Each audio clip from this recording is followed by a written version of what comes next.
Right.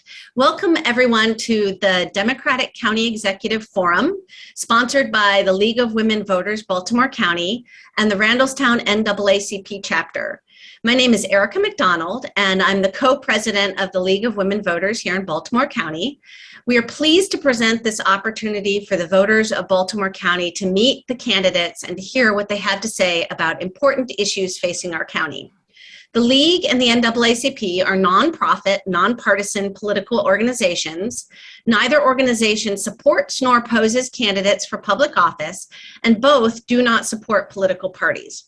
The League encourages informed and active participation in government, works to increase understanding of major public policy issues, and influences public policy through education and advocacy. The NAACP seeks to assure that African Americans, as well as all citizens, participate in our democracy as active and informed voters.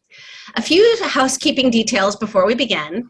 The forum this evening is a webinar, which means that audience members can submit questions to the hosts in the chat, but cannot pose questions verbally or enable their video. During the forum, the candidates will respond to questions, but this is not a debate and time will not be provided for candidates to rebut each other's responses. Questions will not be specific to any candidate. Civility is expected, and candidates who behave disrespectfully, not that we expect that, such as talking over other candidates, will be warned and may be muted or removed from the forum. Please note that no unauthorized recordings of this forum are permitted, as the content is the property of the League of Women Voters of Baltimore County and Randallstown NAACP, and may not be used without permission. A recording of this forum will be available after the forum on the League website. Our timekeeper this evening is Diane Aschenbrenner. Our question facilitator is Lisa Barkin. And our moderator tonight is Ryan Coleman, president of the NAACP Randallstown branch. And with that, I will hand it over to Ryan to begin our forum. Just give me 1 second to spotlight him.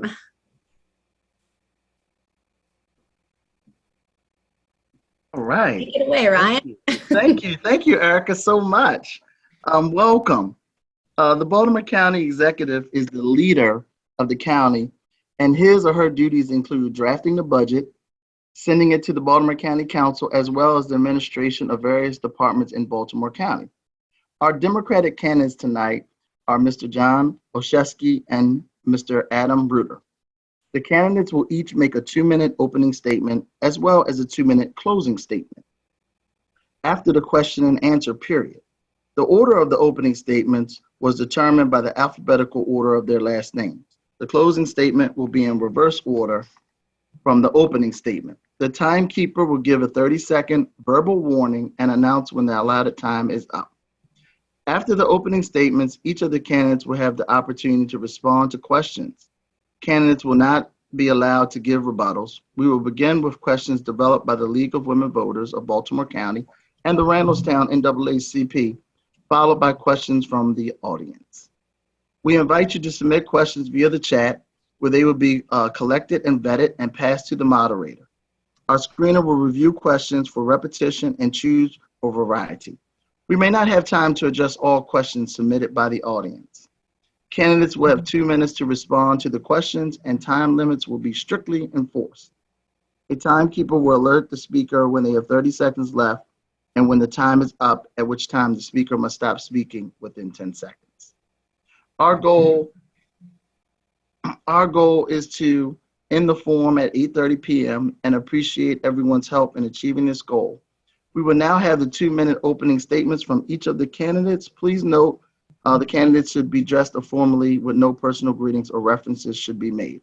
No statements or positions should be reiterated, and no additional information about the candidates should be provided by the moderator. So, having said that, first up is our County Executive, Mr. John Olszewski. And just bear with me 1 second before you start. I'm going to spotlight you, okay? You are spotlighted. All right. There you go. Thank you. Well, good evening, everyone, and thank you so much for the opportunity to join you. I want to first thank the League and the NAACP from Randallstown for hosting this forum. Thank you to Erica, Ryan, Lisa, Diana, and all of the organizers. I'm Johnny Olszewski Jr., a proud Baltimore County resident, husband, father of a BCPS student, former teacher, proud Democrat, and your current Baltimore County Executive. 4 years ago, I ran for this office to build a better Baltimore County and to better fulfill our county's promise and potential. And since taking office, I have worked with all of you to help lead transformational change in Baltimore County. Transformational change that starts with open and connected government, whether it's creating the Office of the Inspector General or enacting new lobbying reforms to strengthen accountability. We established a town series to set shared priorities with the communities we serve. We lead by listening. And that listening has informed our investments. Everything from bringing back bulk trash pickup to funding our first skate park in 50 years, creating new schools, investing in parks and rec centers. We've made historic investments in our most important responsibilities, education and public safety. And I'm very proud of the work that we've done together. I'm looking forward to tonight's forum so that we can talk about that partnership and that work. I hope to earn your trust and your support both in this Democratic primary on July 19th, but also again in November. Really appreciate again the opportunity to talk about our story and our successes together and hope to continue to build on that for the 4 years ahead. Thanks so much for having me. Thank you, Mr. Olszewski. Mr. Reuter, your 2-minute opening statement. Hello, everyone. My name is Adam Reuter. A big thank you to the Baltimore County League of Women Voters and the Randallstown NAACP for hosting this event. I will admittedly say that I'm a better writer than I am a speaker, so I'm going to read my introduction. Baltimore County, are you better off now than you were 4 years ago?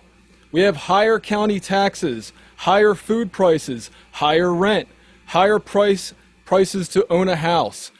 We have overcrowded schools, harmful mask and vaccine mandates, 2 record years of homicide, a 3-year delay in building the promised new high schools, violent crime in formerly safe neighborhoods, $5 a gallon gasoline, and even more expensive diesel fuel costs. The list goes on. If you're happy about all that, then I ask that you vote for my opponent. If you want real change in leadership from someone who lives and understands the daily economic struggle and wants to improve the quality of life for every county resident as possible, I ask for your vote on July 19th. I entered this race for Baltimore County Executive largely due to the way my opponent handled the pandemic, which I hope we get to address at some point during this forum. If not, you can read all about it on my website at elect.adamreuter.com.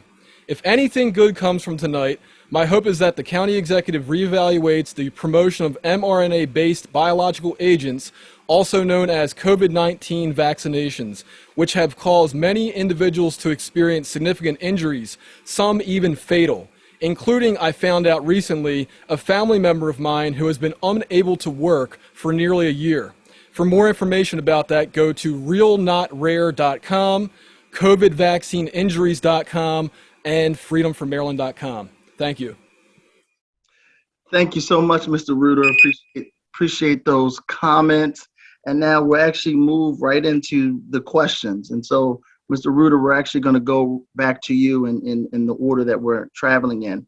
The first question is, how do your skills and experience prepare you for the duties of the county executive? 2 minutes, sir.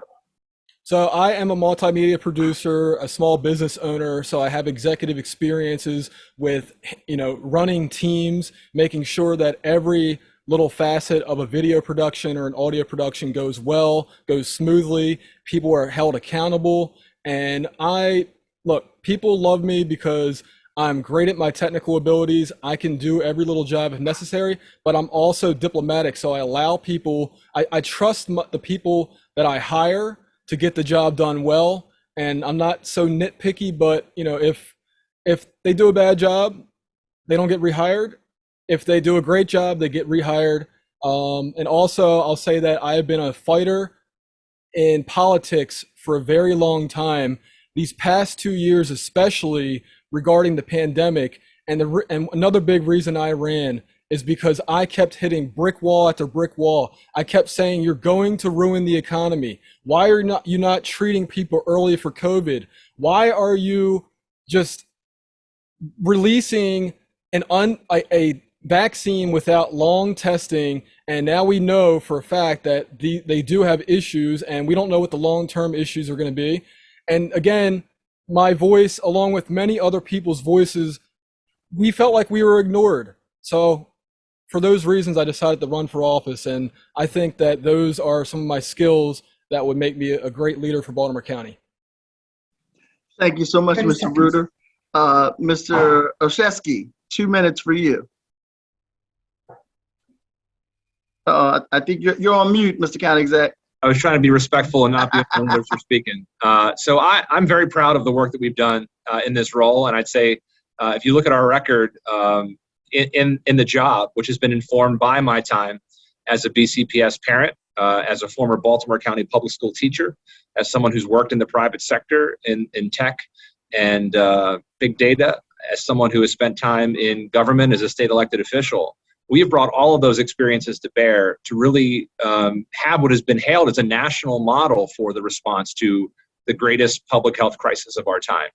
And so I want to reinforce to everyone watching that the vaccine is, in fact, it is safe, it is effective, and it has saved lives. And in Baltimore County, we were actually, by Governor Hogan and others, have said that this was a model. Our state fairground operation for testing and for vaccination was one of the best operations in the state.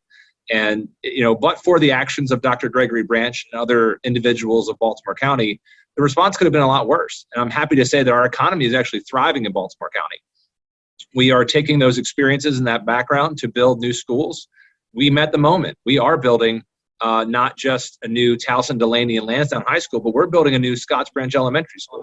We're building a new school in the Northeast and in the Northwest.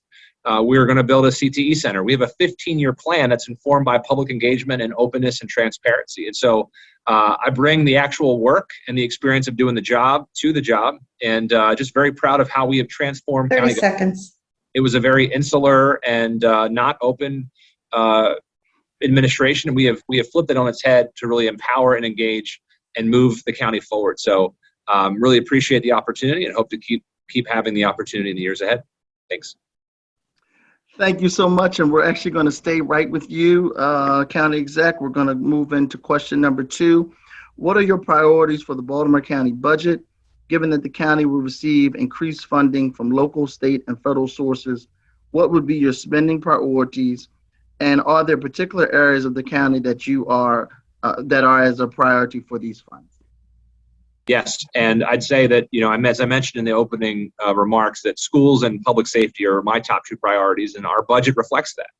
We have put forward record funding every year in our budget, whether it is paying our teachers more, creating more support staff, counselors, pupil personnel workers, social workers to meet the needs of our students. And this year's budget has been no difference, tens of millions of dollars above and beyond the state required maintenance of effort. Well over $100 million of capital investments just in this fiscal year. We are working on capacity, condition, and equity. All of the decisions we make in all of these areas are rooted in equity and sustainability. We actually have our Chief Diversity and Inclusion Officer and our Chief Sustainability Officer sit in those budget conversations. But we're also investing in quality of life. We're investing in recreation and parks. We're investing in job creation opportunities because we recognize these upstream investments, in addition to making investments in the police department directly, all have a cumulative effect. It's why violent crime was down 16% last year in Baltimore County. It's why that violent crime rate is actually flat again this year. It's why our homicide rate is down almost 60% year to date this year. And so we are making the investments, we're stepping up, we're meeting the moment, even as we've responded to a global health crisis, probably the worst we'll ever see in our lives. We've kept businesses open. We are investing in our people, and we're creating opportunity for all. And that will be our focus 30 and seconds. our moving forward. Thank you so much for those comments, and you got in under the bell there, so that was good. Mr. Reuter, 2 minutes for your answer, sir. As I go door to door canvassing and talking to county residents, the biggest concern they have is that they don't know how they're going to get by every week. They're living paycheck to paycheck. So if the federal government is forcing the county government to spend money, I'm going to give that money back to the county residents with reduced taxes.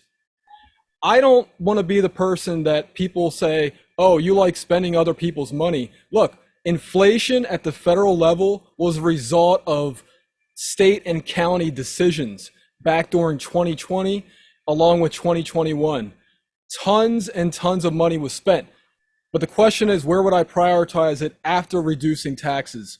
Number one, jobs, jobs, jobs. We need more good paying jobs in the county, and we can do that through enhancing small business owners. Small business is the backbone of our country. It employs most of the people in this country. And I am a small business owner, so I understand the struggle of small business owners. We have great ideas. We just don't always have the seed money to get that to happen. Number two will be public safety, because if we don't have safe neighborhoods, anxiety is we have anxiety issues and other things can't get done. People are scared. Tourism is hurting. So number three, education, although education is already half the budget, so it's already going to take up a significant chunk of that, and the state requires you at the county level to spend a certain amount of money. So obviously education goes hand in hand 30 seconds. Goes hand in hand with job opportunities. And so I really want, again, everybody in Baltimore County's quality of life to improve under my administration. Thank you so much for those comments, and we're going to stay on the education theme. Mr. Reuter, we're going to go with you. What do you see as the major educational issues of the county? How will you use your budgetary influence on the county budget to address these issues? 2 minutes, sir. Well, I'd love to tell you what the biggest issue is, but unfortunately the Maryland report card has still not been released for Baltimore County. So I can't tell you how proficient the students are in Baltimore County. I can tell you that in Montgomery County, a few test results have been released and it's atrocious. So one of the aspects of my campaign is Baltimore County back to basics. Our ABCs, our math, our science, we need to be educating our students so that they are legitimately prepared for the workforce that is very challenging, more so than ever, because now they're competing on a global level. So I would like Baltimore County students to be competing on a global level. The other big issue with schools that I'm aware of is violence. Parents that I speak to across the county, again, when I'm canvassing and door knocking, they tell me they're afraid for their child's safety at school. They see that there's discipline issues that are not being properly addressed. I don't know if it's the restorative justice initiative or whatever it is. We need to once again crack down on school violence, make sure that kids who are disruptive, because I used to be a substitute teacher and I understand what that entails. When you have lessons being disrupted, it's not easy to teach kids. So that's some issues that I work on, along with the Board of Education. 30 seconds. Thank you, Mr. Reuter. You just made the cutoff there. So we'll go over to the County Executive. Mr. Olszewski, 2 minutes, sir. Yeah, look, I believe in education is the most important investment we can make. And that's, again, why we have made historic, unprecedented investments in our students and in our families. It's why we worked with the Board of Education and the school system to create a 15-year plan that invests meaningfully in every single school across Baltimore County so that we no longer leave communities behind. Every school and every school community, every student deserves a safe, modern learning environment. We have prioritized that work. I want to thank Speaker Adrian Jones and members of the legislature for their partnership to make that possible as we've thought about our MyIPass, our multi-year improvement plan for all schools. But we know that the investments in our infrastructure is just one piece of the equation, and particularly in light of the pandemic, we know that we also have to invest in the mental health and well-being of our students, which is why, again, we have consistently invested more money in social workers and counselors and pupil personnel workers to make sure our students have the support and hire more teachers so that our classroom sizes are smaller. We know that we have seen challenges throughout Baltimore County through learning declines because of the pandemic and virtual learning. But we are doing all that we can to support our school system to ensure its success in the years ahead. Again, I bring to this work the lens of someone who spent time in the classroom for several years in Baltimore County Public Schools as a teacher. I also am living it in real time along with the residents of Baltimore County, with a kindergartner who attends Baltimore County Public Schools. But we are resolved to make sure we get it right, that schools are a safe 30 seconds left. whether it is from gun violence, as we've seen across the country, and we have proposed significant investments in that, in pre-K, but also beyond the K-12 experience, investing significantly in places like CCBC, where we have done things like we have frozen in-county tuition for all 4 years of our tenure. We've expanded the college promise to more of our young people and want to continue to make that opportunity available to all. And that's just what we'll do in partnership with all of you and with your support. Thank you so much, Mr. County Executive. And we're actually gonna stay on this theme. You mentioned guns. We're gonna stay on this theme of what would be your plan to address violence and crime in the county, Mr. County Executive? 2 minutes, sir. Thank you again, Mr. Coleman. Again, as I said, last year, violent crime dipped actually 16% across all Part 1, which is sort of the most concerning of all crime, actually reduced last year by 16%. And I think that's a testament to both the upstream investments that are necessary to ensure opportunities for not just our young people, but all of our residents, recreation parks, summer jobs, other investments, but also that we are investing in our police department. We're ensuring that they have the resources and the personnel to be successful. And in addition to that, we saw that our homicide rate is down again more than 50% year to date. It's a push that we will continue to make sure that Baltimore County remains a safe place to live, work, and raise a family. We are among, if you compare us to the state of Maryland or other states, whether they're rural like Alaska or more urban like Maryland and Delaware, we have a lower per capita rate. And look, any loss of life is unacceptable, but we are making the investments to keep our people safe. I was proud to partner with the County Council during this term to pass bipartisan gun safety legislation to ensure that gun retailers responsibly store their firearms so they are not stolen and become illegal weapons to be used in the commission of crime.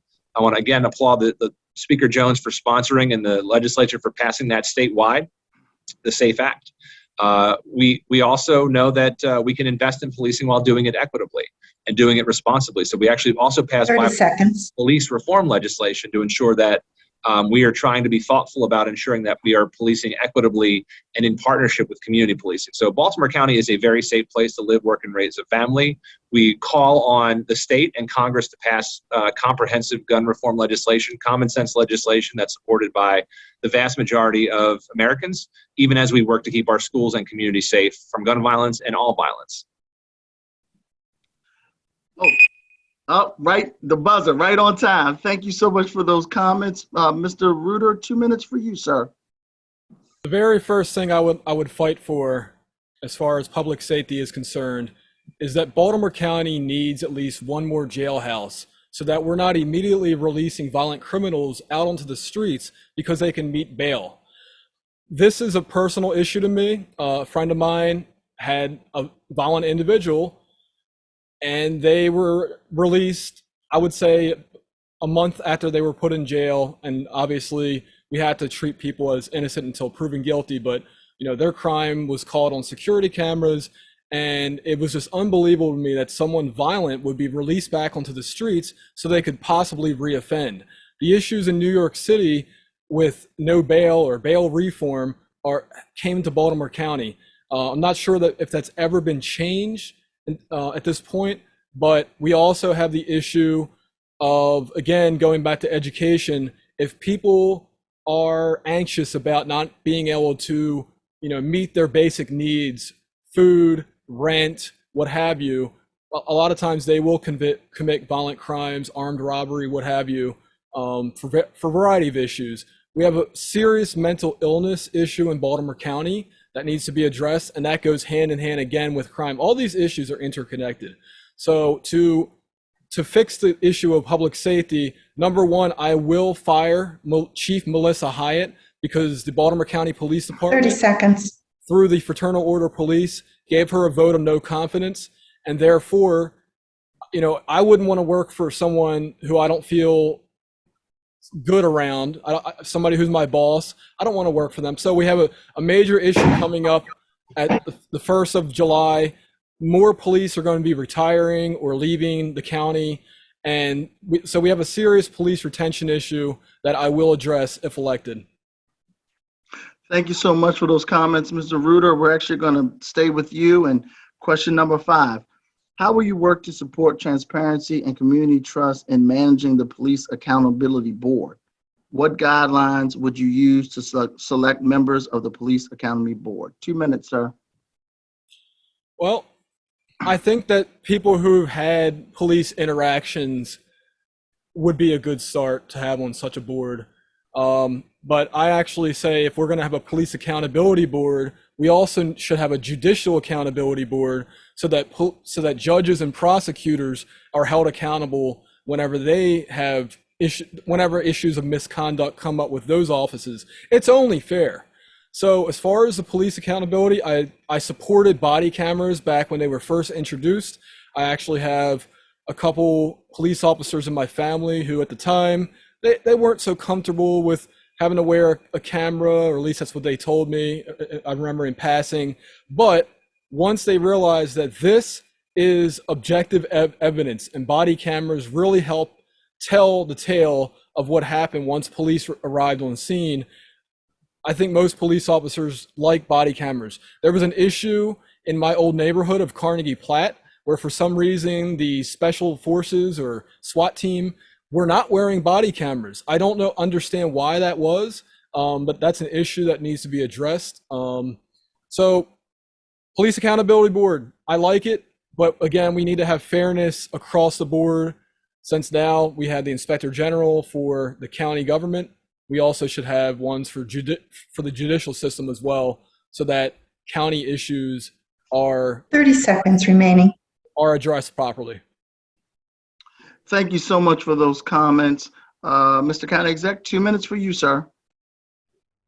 Sure. First and foremost, I want to just say again that I fully support Police Chief Melissa Hyatt, and we don't take our marching orders from the FOP in terms of whether or not we're moving towards community-based policing or equitable policing. And I think it's important that communities have trust in the leadership. When you talk about transparency and trust, the accountability board is a critical step forward to ensure that we're doing that.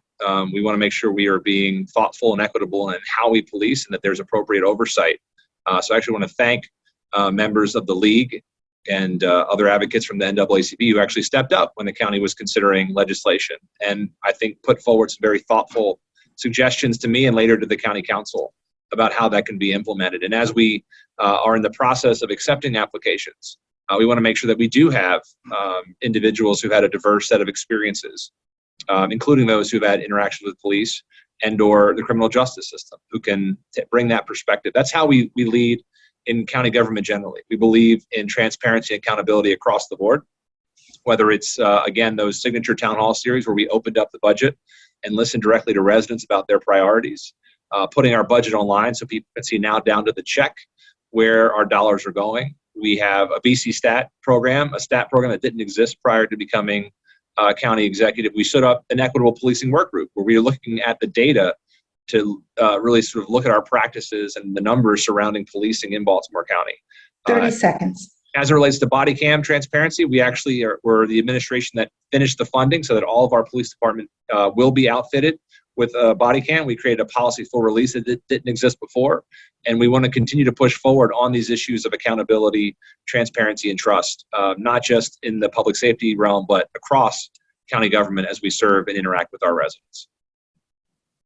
Thank you so much for those comments. We're going to actually stay with you, Mr. County Exec.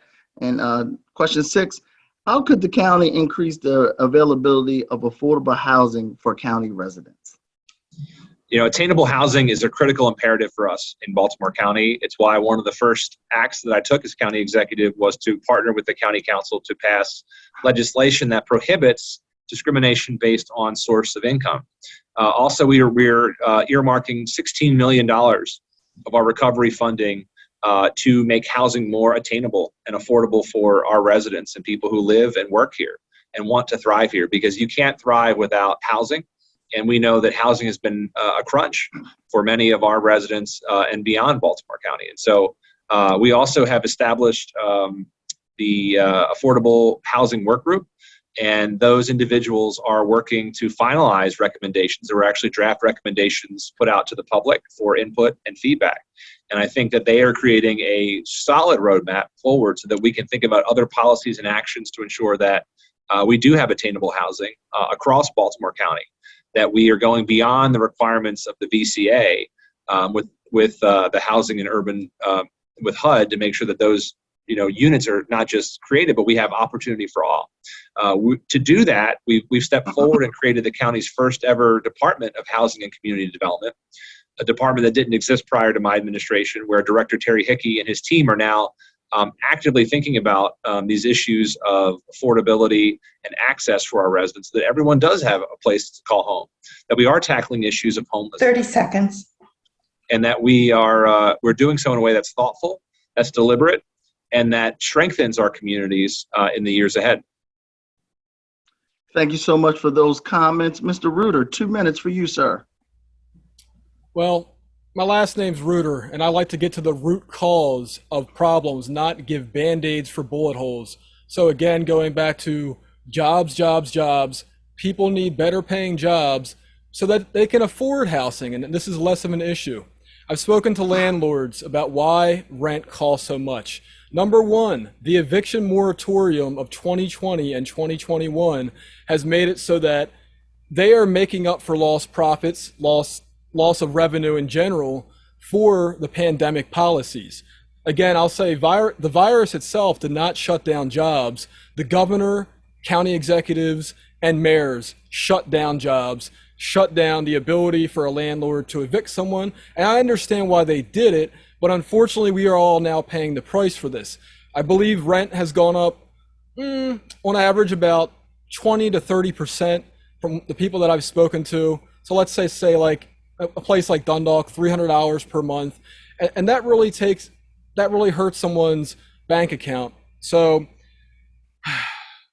it's a shame we even have to, as taxpayers, foot the bill for other people's rent. It shouldn't be that way. So again, providing job opportunities through small businesses and just educating our kids so that they're prepared for the workforce and that they're not reliant on the government to make rent. 30 seconds. What can we do now? What can I do in December if elected? I will enforce federal laws that currently aren't being enforced by the county executive. And, it's a tough decision. It may be politically incorrect, but it's the right thing to do, and it will free up housing. Thank you. Thank you so much for those comments. We're going to stay with you, Mr. Reuter. We're going to go into our last question from the league and the Randallstown NAACP. In Baltimore County, a number of communities currently face food deserts, as well as thousands of residents who face food insecurity. How will you work to resolve this issue?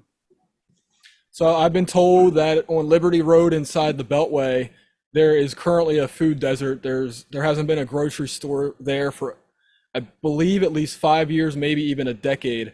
So that will be addressed. Now, I actually agree with the county executive on a program that he's piloting right now, where I don't know if he has the grocery store paying for, essentially it's a minibus to take people from the communities to the nearest grocery store. That's actually happening in the Turner Station area of Dundalk.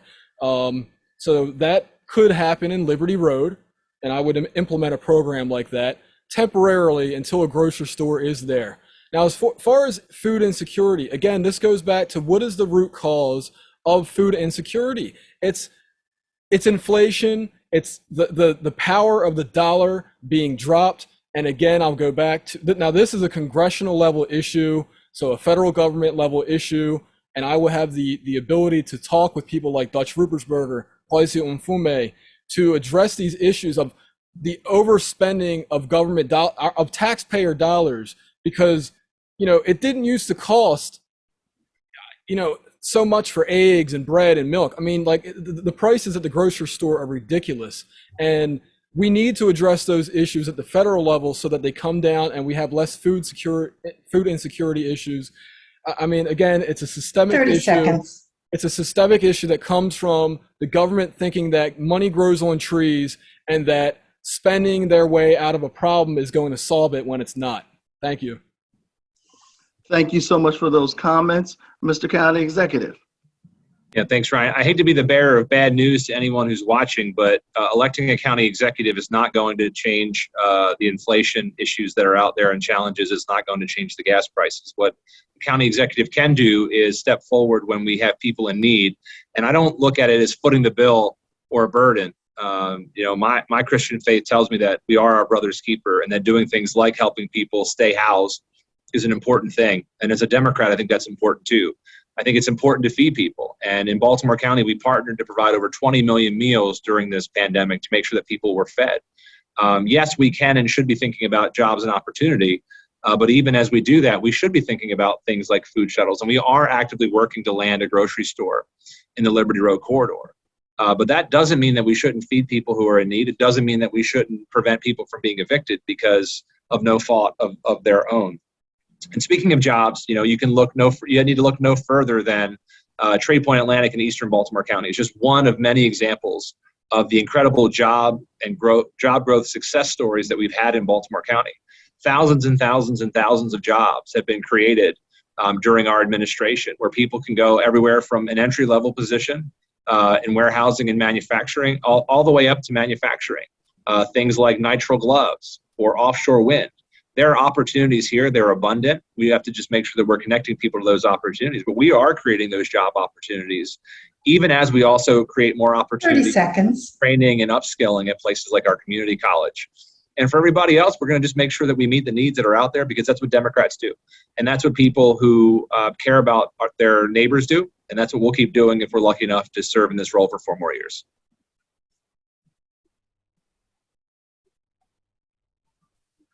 I got caught on mute this time. Thank you so much for those answers. And actually, we're going to move into our audience questions, and we have a lot of really good questions. So I'm going to try to get to as many as we can. And Mr. County Exec, we're going to stay with you on a topic near and dear. Please explain your thoughts about revitalizing Security Mall. Yeah, Ryan, I want to thank you and your chapter for raising the issue and elevating the importance of security. It's an incredible anchor. It has the potential for generational investment. I know it was once the source of incredible community pride and activity. And unfortunately, we had seen over the decades and in recent years, unfortunate decline there. That's why we are trying to partner with not just the NAACP, but local elected officials in the community to really ramp up our investments to this critical site. Not only did we partner with Speaker Jones and members of the legislature to have a matching $10 million state, $10 million local investment in security. So there's now $20 million on the table to reinvest at Security Square Mall and the surrounding area. We're also partnering on quality of life issues like trash and code and other immediate needs that are there. We're seeing the demolition of the old Bennigan's and IHOP are gone, a longstanding request of community members. We know that at least a Chick-fil-A is coming in place of one of those, even as we have these larger conversations. And as we always do, those conversations can and should be driven by the community, the stakeholders, and the local businesses. So we are standing up a full charrette process. We're bringing in architects and outside experts to really sort of present data to the community, where they can then take that information and then sort of turn 30 it seconds. to county and state leaders so that we know how and where to direct that $20 million of investment, other support, to ensure that this again becomes the vibrant hub it once was, and I believe will be again, working with all of you. Thank you so much for those comments. Mr. Reuter, 2 minutes for your comments. First, I'd like to respond and say that I'm not, as far as food security is concerned, I will help feed people. That is not the issue. It's just that I think that there should be less reliance on government when it comes to those issues. Moving on to security, I support the revitalization of that. It's a shame that it took until an election year to get that project started, but that's besides the point at this point. I actually used to work in that area as a federal contractor. So, and I saw the plight of that area. It was going down in shambles. So I'm glad to see that area revitalized and support those efforts, and will support those efforts if elected. Thank you so much for those comments, Mr. Reuter. We're moving right along to the next audience question, and we're going to stick with you, Mr. Reuter. We touched a little bit about it with Uvalde in Texas and the massacre that happened there. As county executive, what steps would you take to address gun violence? Sorry, what was the last part? Gun violence? Gun violence, yep. What steps would you take for gun violence? Well, we have a serious mental health crisis in this country. I believe suicide hotlines and other other phone numbers and crisis counselors like that have seen a significant percentage rise since the pandemic policies of Governor Hogan, County Executive Olszewski, and others affected their lives, turned their lives upside down. But I actually have talked with teachers about this, and I'm not sure if there's issues with privacy laws or whatnot, but I think teachers play a vital role in identifying who may be a potential bad seed. You look what happened down in Florida with the Parkland shooter. This teenager had 26 police calls regarding threats of violence, threats of suicide, threats of homicide. All these issues should have been addressed. I actually support reopening mental health facilities like we had prior to when President Reagan shut them down in the 80s, and then they were mostly shut down in the 90s. We need to have a place. 30 seconds. We need to have a place where people that have mental problems can go to, where they're not locked away in a jail or a prison, but where they also can't be to harm other people. As far as what can we do in schools, I support student resource officers, armed resource officers, and also having a patrol when the schools let in and let out. Thank you. Thank you for those comments, Mr. County Executive. What would you do to decrease gun violence, sir? Yeah, I mean, Uvalde hit me kind of hard personally as someone who realized that for the morning after the shooting, my daughter jumped into my bed and was telling me how much she loved me and how much she appreciated me. And there were 19 parents in Texas who had that joy absolutely stolen from them.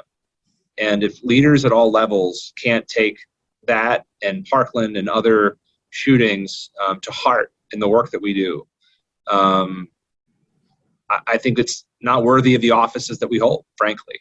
And leaders at all levels have opportunities and responsibilities to act. I'm encouraged that Congress has at least announced some bipartisan infrastructure. We've been calling for that locally because we know that it's an all of the above approach. Yes, it is mental health, and we believe in investing in mental health, which is why we're expanding our crisis response team in Baltimore County. It's why we're investing in the counselors and psychologists in our schools. But we're also investing in safety measures, whether it's additional school resource officers, more cameras, ensuring that security, the entrances of our schools are as safe as they possibly can be. But we also need legislation and policy to match that, which is why I'm so proud that we passed bipartisan comprehensive gun safety legislation in Baltimore County with the county council. And I want to encourage and lift up the legislature, which has passed things like red flag 30 seconds. And I'm hopeful that this becomes things that happens at the national level too, because it really has to be an all of the above approach, investing in mental health resources, but also changing our gun laws. And the vast majority of Americans believe in that. And so I hope that's matched and that announcement is followed through and actually becomes reality. Not just for Texas or Maryland, but for the entire country. Thank you for those comments. We're going to stay with you, Mr. County Exec, and we're going to move back to county government. What efforts could you take as county executive, or have you taken, to address the systematic racism within the employees in county government? Yeah, so, racism is real. We see the impacts of it still across society, and Baltimore County is no different than that. As it relates to government proper, we were intentional about hiring the county's first ever diversity, equity, and inclusion officer. Subsequent to that, we've also hired our first ever immigrant affairs coordinator. And the work that Troy has led is very important. We have a DEI committee that's both outward facing to the public, but also we have one that is internal facing, and we're actually listening to and working with all of our employees to address the issues of racism within government and within our communities. We are undertaking implicit bias training this year and the year ahead. I included it in my budget for county leaders and to make it available for all county employees to better understand those implicit biases. And we want to make sure that this is a safe, welcoming work environment where people can thrive. So, part of that is also just ensuring that we have at all levels, whether it's the highest levels of government, and I'm proud that I have the most diverse leadership team, I think, in Baltimore County's history, but also in our agencies, in our police departments, in our public works and transportation, in all of the agencies that serve our residents, that people see that we are reflective of the communities we serve, because representation matters, having diverse viewpoints matters, and it informs and makes our decisions better. So we take those issues very seriously. We have, as a county 30 executive, seconds. continue to do so if lucky enough to continue to serve in this role. Thank you for those comments. Mr. Reuter, how would you address systematic racism in county government? Well, I'll continue to fund the Equity and Diversity Office to make sure that those issues can be addressed by someone where that is their main focus. What I've heard is that the most important thing is people want to have a voice and a seat at the table, as it were. They want to know that no matter what their skin color is, their voices are being heard, and not just heard, but there's follow through, that there's results on whatever their concerns are. So I'll make sure as county executive and that the diversity officer and their staff make sure that, again, complaints aren't just heard, but there's follow through. Thank you so much for those comments, and we're going to stick right with you. As county executive, in your purview, how could you impact climate change? Well, I'm going to say that I believe climate change should be more of a state level and federal level issue, because again, one of my tenets as running for office is to keep the budget low. Retreeing efforts, I think, is something that's affordable, that can be done and should be done. Switching our maintenance equipment at the county level, whether it's lawn mowers, leaf blowers, things like that, to electric. Switching our fleet of vehicles to electric powered or hybrid can also help. But I believe that these climate change issues should be addressed, and they have more funding to make it happen at the federal level and state level. But we'll support whatever efforts that they may come, and we'll obviously, you have to address things at the local level with federal funding or state funding. But there's only so much you can do with county taxpayer dollars, and that's about it. Thank you so much for your comments, Mr. County Executive. Thanks, Ryan. First and foremost, I want to just say I'm proud to have the endorsement and support of the Sierra Club in this race. I think it's a reflection of the work that we have done on issues of sustainability and the environment during our tenure, whether it was resuming glass recycling, which had stopped under prior administrations, or working on those electrification issues. And I want to actually thank my opponent for mentioning those issues. We are moving on the transition. We are transitioning our fleet to electric cars. We are putting in the infrastructure for things like EV charging stations in partnership with BG&E, so it's not just an outlay of county resources. We're finding ways to leverage our existing assets, like our landfills, to cap methane releases, to convert that to renewable energy without any cost to county residents. We're using closed landfills to put in significant solar installations that actually produces energy at lower cost than we currently pay. I also know that we are making significant investments to preserve and protect open space. We're putting in standards for all new county buildings so that they are LEED certified, that they're environmentally sensitive and sound. We are planting record numbers of trees. Tens of thousands of trees have been planted under our administration, including, speaking of issues of equity, we have Operation Retree, where we are intentionally going into communities that are underserved and undertreed, so that we're not just planting trees across Baltimore County for the environmental benefit, but we're also making sure that all communities benefit 30 seconds. from those investments. Those are the kinds of things that we're going to keep doing in the years ahead, in partnership, again, with environmental organizations, community leaders, to make sure that Baltimore County remains a statewide leader on issues of sustainability moving forward. Thank you so much for those comments. We have such good questions. I'm trying to get through to all of them here, so we'll keep on going here. Mr. County Executive, can you comment on what's being done, or what would you do with the homelessness problem in Baltimore County? 2 minutes, sir. Yeah, whatever we do under the least of these, you've done to me. And so we have elevated the issue of homelessness within the Department of Housing and Community Development as a real imperative. And in addition to operating the shelters on both sides of the county, we're really trying to step up our partnership to meet the needs, whether it's providing additional services around addiction and mental health, to create more housing opportunities. I mean, the biggest challenge for homelessness is having the housing. And so we have to make sure that we're making those investments, but also providing the wraparound services that those who are difficult to house have the resources to be housed if they want to be. I think that we can set ambitious goals to effectively end things like student homelessness and veteran homelessness in the next few years. It's something that we can and are setting as goals, even as we seek to lower the number of homelessness in Baltimore County generally. So we want to engage the community in those conversations, but we have to be willing to step up and make the investments in those residents who are experiencing homelessness to provide that opportunity for a better life. Connecting them to a job is one thing, but if you don't have a place to call home, it's difficult to find and keep those employment opportunities. So this is a huge imperative for us in the years ahead, and it has been to date, and it will continue to be as we continue to serve in this role. Thank you. Thank you for those answers. Mr. Reuter, 2 minutes, sir. Homelessness is a symptom of societal failure. It's an issue that San Francisco's dealing with. It's an issue that New York City's dealing with, Baltimore City, and unfortunately also Baltimore County. It's a mental health problem, I would say 9 times out of 10. So a lot of times, I know it's going to sound crazy, but people prefer to be homeless.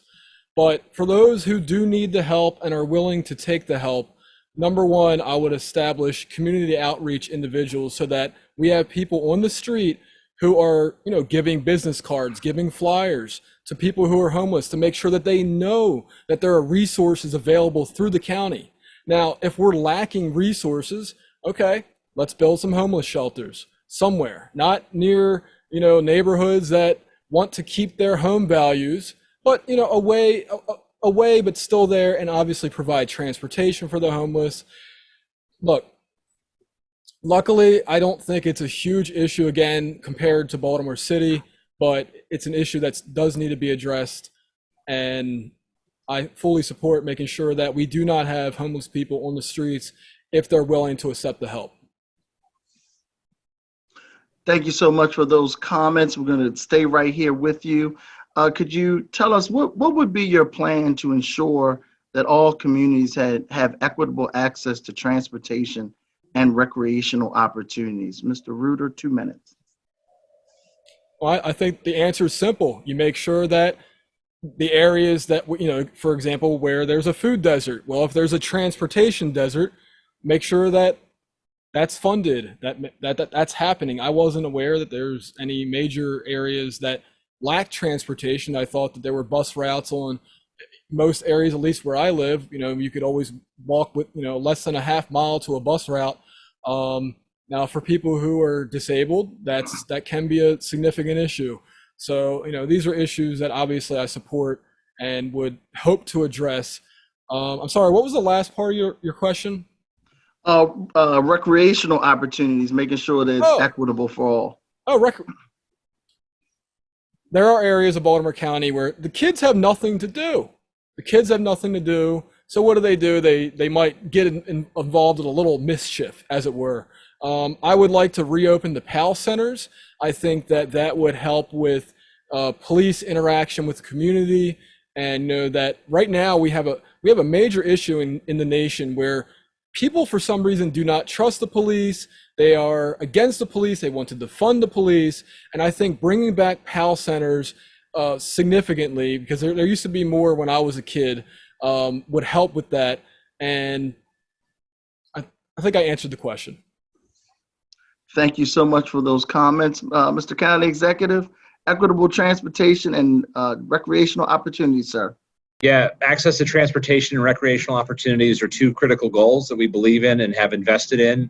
I want to first say that we missed just a tremendous opportunity, not just for the county, but for the entire Baltimore region, when the state of Maryland canceled plans for the Red Line, which would have been a significant east-west connection, not just for Baltimore County, but for Baltimore City and for the entire region again. Having said that, though, we have stepped forward. And in Baltimore County, we've created the first ever fixed route transit service in the Towson Loop.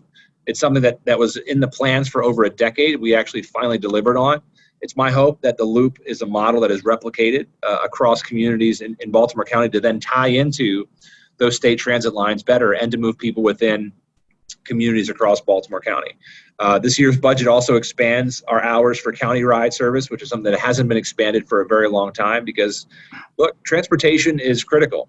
And whether it's a job or education, childcare, healthcare, reliable transportation is critical, and we look forward to continuing to do all that we can to continue to make those investments. On the recreation side, again, we have to be equitable, and Director Rosalind Johnson's theme is hashtag all parks for all people, because we believe that all people should have the opportunity to benefit from our parks and our rec programming. And we are taking a deep dive scan of not just what our investments and frankly underinvestments had been, but we're putting forward tens of millions of dollars 30 seconds. budget in this year's budget to make those investments in parks across the county everywhere. And also looking at our programming to ensure that all of our young people and adults have access to meaningful enrichment through recreation. And we look forward to expanding that, to continue to expand that through our investment in the years ahead. Thank you so much for those comments. And I'm going to actually go back to education, Mr. County Executive. What do you feel as the county executive? What is your role outside of obviously the budgetary role that you have? What is your role to address education in the county, especially for children of color and non-affluent white children, to make sure that they get the most out of education? Yeah, I mean, for me, public education is personal, and I'm passionate about it because it really paved the opportunities in my life. And I was fortunate to have an outstanding public education right here in Baltimore County. I was the first in my family to graduate from college. I went on to get a PhD and be lucky enough to be a teacher, a state legislator, and later county executive. And that was only made possible because of the educational opportunities I was afforded. I want that for every child in Baltimore County, but particularly minority students who deserve that same opportunity. In Baltimore County, we fund our schools. It is the most important thing that we do is the budget. We provide about half of our budget to the school system, in addition to the capital funding. And again, I mentioned earlier in this forum, the My iPass, the multi-year improvement plan for 15 years. And I think the best thing that we can do is think about ensuring that we are meeting the needs of all students based on the pillars of My iPass. It's not just capacity and condition of schools, although those are important, but it's also educational adequacy, that we're meeting the needs of every school building, and then also working with Dr. Williams and BCPS and the school board to look at issues of differentiated staffing. So it's no longer good enough to say we're going to just put one teacher in every school. We're going to put the resources where they're most needed. we've put forward record funding every year. We don't have, I think folks know that as county executive, we don't have the day-to-day operational control. That's done in 30 part by seconds. the superintendent and the school board. But really being a voice, both providing the funding, but also setting the plan forward, both on that capital investment so that it's equitable and everybody gets it, but also that we're ensuring that as we provide these record resources, they're going to the places where we can most help those students who need that additional support in their educational journey. Thank you so much for those comments. Mr. Reuter, 2 minutes. How would you address the educational system for African American minority children and less affluent white children? Well, the first thing I wouldn't do is shut down the school system so that people are forced to do remote learning, which that created one of the largest wealth gaps and educational quality gaps that we've ever seen in Baltimore County. So that was a big mistake that I, again, fought for along with parents. I'm an uncle. I just couldn't believe that we had other states who were sending kids back, and Maryland and Baltimore County was not doing that. So that's number one. You make sure, number two, the lost time that happened during the pandemic needs to be made up for. As far as I've been told, there's not a real plan in place that addresses these needs. And again, I wish I could tell you how African-American students are doing, how non-affluent students are doing, but the Maryland report card statistics have not been released yet. And I want to know what they're hiding. Parents want to know what they're hiding. I've heard from teachers what they may be hiding, but I can't say that for sure. Now, going on, we need to hold county school administrators accountable for what's going on. They are the ones on a daily, day-to-day basis making sure that their school systems are working properly. The county executive doesn't have the time to obviously, go through and nitpick every single little school issue. We are paying these county 30 administrators, seconds. these school administrators, a lot of money, six-figure incomes, and to do what? What kind of results are we getting? Again, we had a school bus driver shortage that I personally had to deal with. As an uncle, I helped out my sister and brother-in-law with that. School bus shortage made the school buses late. Sometimes the school buses didn't even show up on time. So making sure those basic issues are addressed is important. Thank you, Mr. Reuter, for those comments. And we're actually going to stay right with you. We have time for about maybe 2 more questions, and then we'll go into the closing statements, but we'll stay here. There's an effort underway, Mr. Reuter, to increase the county council.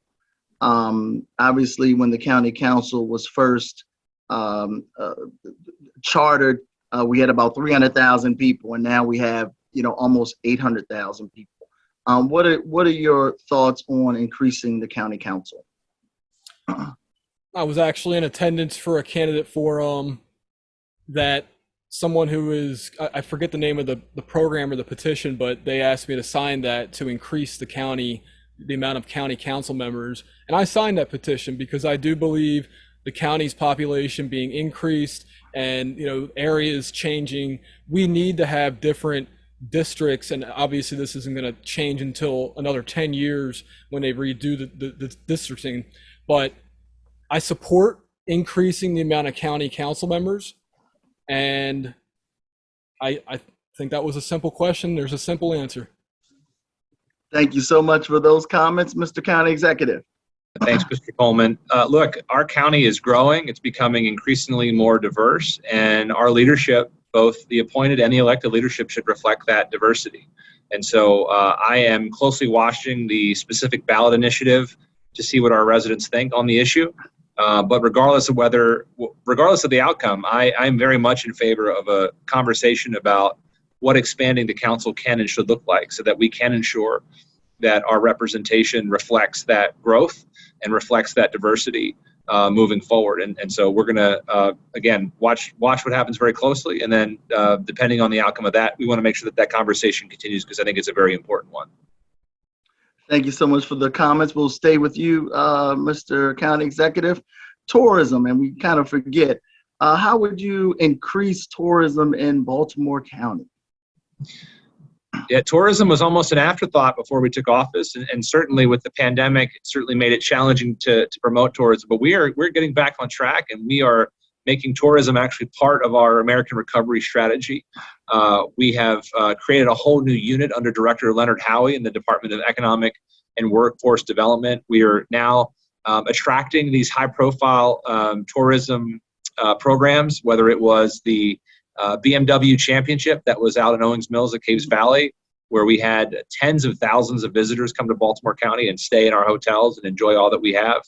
We have the Maryland Cycling Classic coming this summer from northern Baltimore County down. We have tremendous parks out in western Baltimore County. We have horse country in northern Baltimore County. We have miles and miles and miles of waterfront in eastern Baltimore County. So we actually are stepping up. We have built out a whole unit.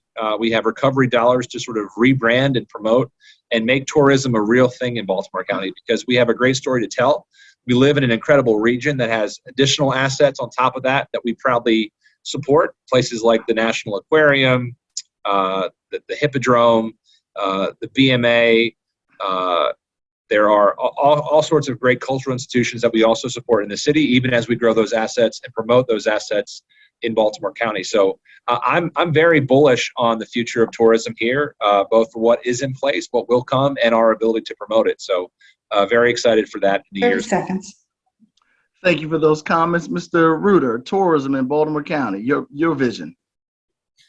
So the number one thing I do to promote tourism is to make sure that Baltimore County residents and the world knows that Baltimore County will never again have a face mask mandate, and we will not ever, under my leadership, have a vaccine passport. We cannot allow those types of things to obstruct people from wanting to live in the county and visit the county ever again. So I'm actually involved in the entertainment business as a multimedia producer. So tourism, we need to bring people here. We need to have, people need to have a reason to come to Baltimore County. So I know that there's different communities that want to start museums or increase the museums that are already there. Our entertainment venues like the Record Theater that was reopened up. I love that. I love live music brings people out, makes the booty shake, as it were. And I actually think the Timonium Fairgrounds are an underutilized resource for bringing in tourism. And so, I would definitely just look at the different resources that the county has to bring in more tourists, which also brings in more income and tax revenue. Thank you so much for that comments. We have time for one more question, and we'll start with you, Mr. Reuter. How would you address the tractor trailer issue in Baltimore County, and would you be willing to hire more inspectors to handle some of those neighborhood life issues? I'm not exactly sure what the tractor trailer issue is. I'm going to assume that it's someone, because this happened in my old neighborhood that I lived in. Actually, it was the neighbor that lived across the street from me parked his tractor trailer right on his front lawn. And my family, I was a kid at the time, my father and mother would call the county and say, what the heck is going on? This guy, has this eyesore parked in a neighborhood, and the county did nothing to address it. So I would make sure that those issues are addressed, not months later or years later, but make sure that those are addressed as soon as possible. Again, assuming that's what the tractor trailer issue is. Whoever, I'm sorry, I didn't get specifics on that question. It's parking. You're right. Okay, so yeah, I have a personal issue with that. So I definitely support making sure that we have tractor trailers parked where they should be parked and not where they shouldn't be parked. And Mr. Reuter, anything on hiring more inspectors? Inspectors for what? To ensure, I'm assuming, to make sure that the grass is cut, the trash is picked up, any violations. Oh, okay. Yeah. Well, this is another issue I see going door to door. Actually, the most basic of issues you would think are being handled by the county government, but unfortunately they're not. The grass issue, what I'd like to do, just like I believe there's a way for you to take a picture of potholes, and there's a GPS locator on the Baltimore County app, the Baltimore County government app, and I'd like to make that go through the app so that the inspectors don't have to waste gas and time to come out, and we can issue warnings first at the county level. And then, so yes, I support hiring more inspectors if that's what's needed, but also implementing, let's make use of these smart devices and, make sure we also address issues with like sidewalk safety. There's so many times where I've almost tripped and, while walking the neighborhoods of Baltimore County, and making sure there are sidewalks, period, because there are neighborhoods where there are no sidewalks. So I do support funding those types of issues, those back to basic issues. Thank you so much for your comments, Mr. County Exec. Well, I've got good news on both fronts. First is that we advocated for and passed both at the state level first and then locally truck traffic legislation, where we will be installing different route information and measuring mechanisms to ensure that trucks are only on roads they're supposed to be moving forward. That implementation is underway by our Department of Public Works and Transportation under the leadership of DeAndrea Walker. Director Walker is leading that effort. Even as we do that, we are also very much committed to ensuring that we have inspectors and working with the police department to have truck traffic be parked where it is supposed to be. We are actually in the process of finalizing. Last year's budget added 6 additional code enforcement officers. Those officers are in the process of finally being onboarded. Obviously, the more officers we have, the more we can respond.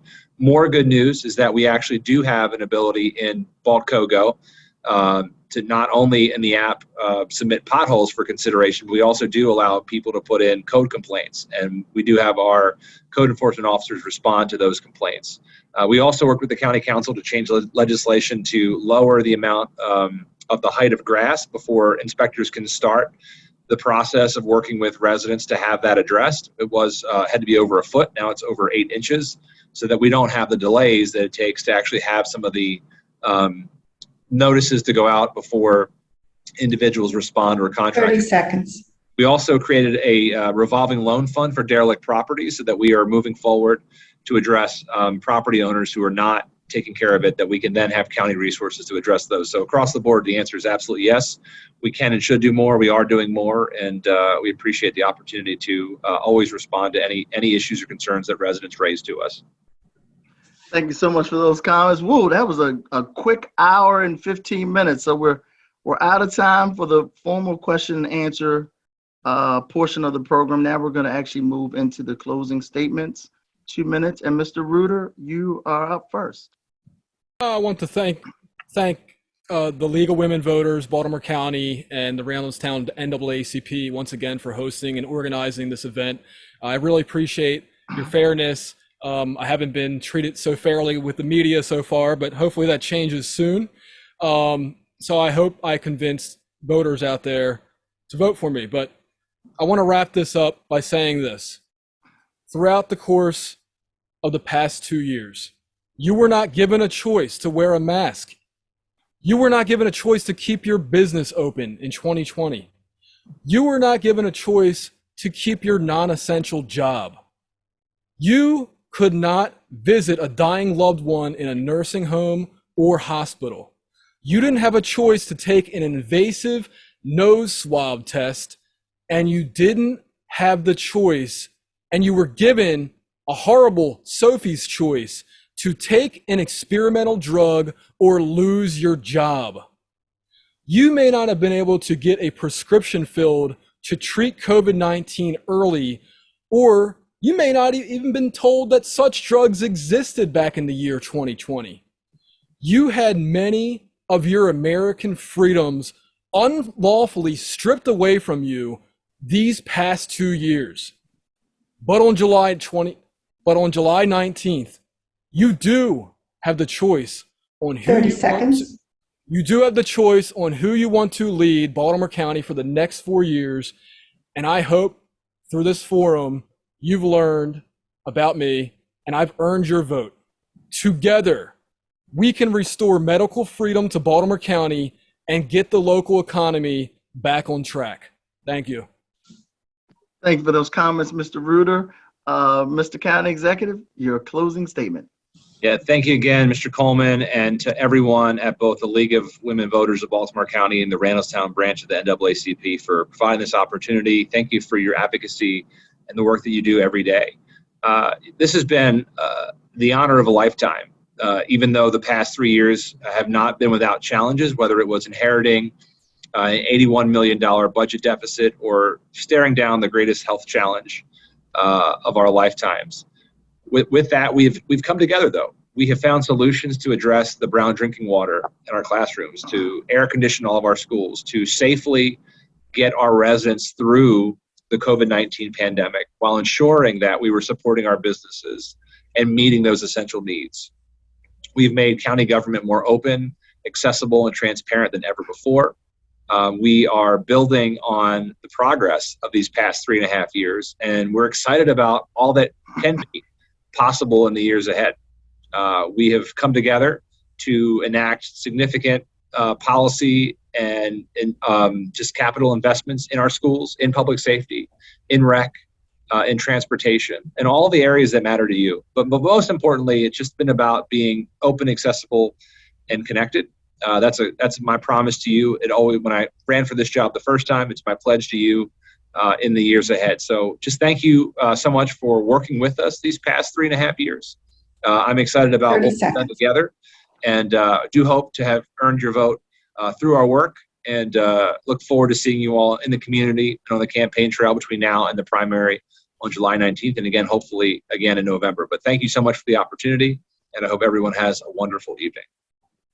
Thank you, Mr. County Executive, for those words, closing statement. I wanted to thank you to the audience members for all the questions and participating in tonight's program.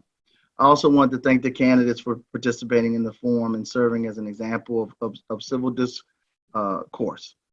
You have given Baltimore County residents a great deal to think about as we vote in July. I would also like to thank our forum committee, who actually arranged all of this and put in a lot of time to make sure that this event went off without a hitch. I want to thank the League of Women Voters and the Randallstown NAACP for co-sponsoring this event. In the next days, recordings of the forum will be available on the League's website and on the vote411.org site. Primary election day is July 19th. Early voting begins July 7th, and voting ends on July 19th.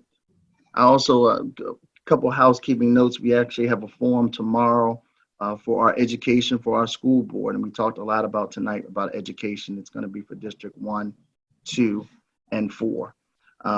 We hope that you consider joining or donating to the League of Women Voters and the Randallstown NAACP to continue to support our work.